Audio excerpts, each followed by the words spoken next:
Hey everybody, Norm over here, and I got some of my old buddies, and I have a young buddy over here. This is Cal Campbell. This is Glenn Campbell's son, and he owns a recording studio. He's a drummer. We call that a musician's friend around here. Yes.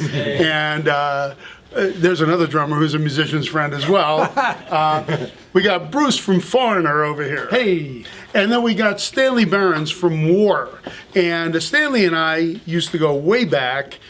We used to play together many, many years ago. Back to like the 70s. Yeah, but early 70s. We had a Brain Cellar 2 more, and this is what happens over here. We start talking guitars, and the next thing I know, we start talking about the draft board. And Stanley had an unusual story about the draft board. Where did you end up? Well, all right. It kind of went like this. I got drafted in 1967, the height of Vietnam escalation. That was a mistake by the government right off the bat. Little did they know that I was a total hippie and I took a lot of LSD in the day. Oh my God. So anyway, they shipped me up to Fort Lewis. And so one night, me and a friend, we're tripping out. And he says, "Have you ever been to Hawaii?" And I said, "No." He says, "Let's go." So I went to everybody in my barracks. I said, "You lend me $10 this month, I'll pay you $20 next month." Did they ever get their money back? No, I never. Here it comes out now. I bought a one-way ticket to Honolulu. We get off the plane in Honolulu. I had $15 and 3 tabs of acid in my pocket. We get out on the road and start hitchhiking, and this guy in a VW microbus picks us up. And I said, "Hey, you want to buy some acid?" He said, "No." He said, "But I got tons of this stuff, and I need people to help me sell it." So right away, I had a job.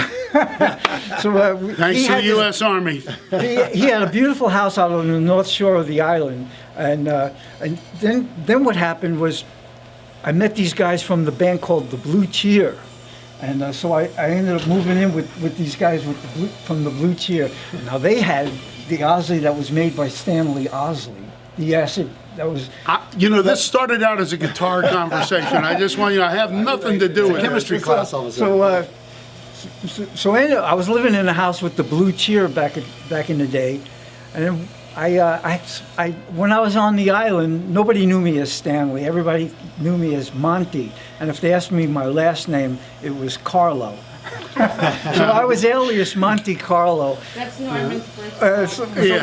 So one day I'm walking on the beach in Waikiki, and a guy comes up to me, and he says, "Is your name Stanley?"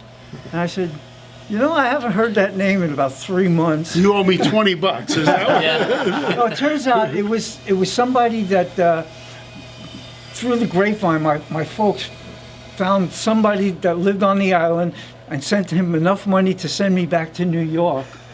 And just one day, I ran into this guy. He says, "You want to go home?" I said, "Yeah."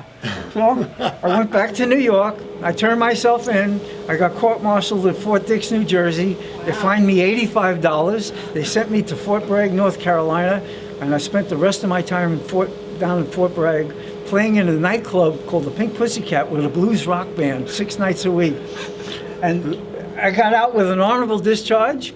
Wow. It's amazing. Now, Bruce, you were talking about your LSD trip. Yeah. Back in the '60s. Yeah. No, he's too young. I'm paid in full. I owe no money to anybody for my LSD. And my debts are clear. I just want to say, Bruce is the guitar player in Foreigner. He's a great player, and he also plays with my buddy Jason Siné. Yeah. And that is the best band around town. The Dirty Knobs and your band are the 2 best bands in town. That's good company. Happening. That is good company. Really good players. Yeah. And Cal over here, tell us about your LSD trip in the '60s. Oh man, he's I'm a on little one right young. now. Yeah. It's just starting to hit, and no man, I don't trust it these days. Yeah. See that? He's got a very nice studio, Gora Borealis. Oh, thanks, man. Yeah, there you go. Really Make it nice sound studio. You know what's funny, Stan? You went to all that trouble to avoid the war, and then you went and joined the band.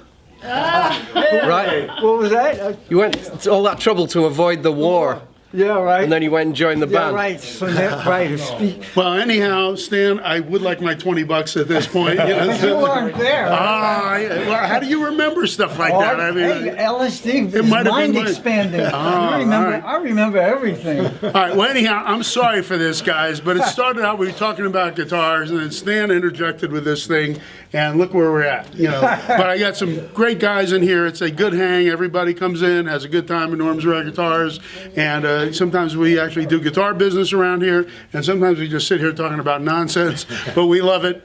Thanks, Stan Barons. Norman, we go man. way back. It's a candy store in here. It's a candy store. Cal, Yeah, Elliot's Monte Carlo, Monte excuse me. Anyhow, right here at Norm's Rare Guitars. Sorry about that, guys. We got the fleece.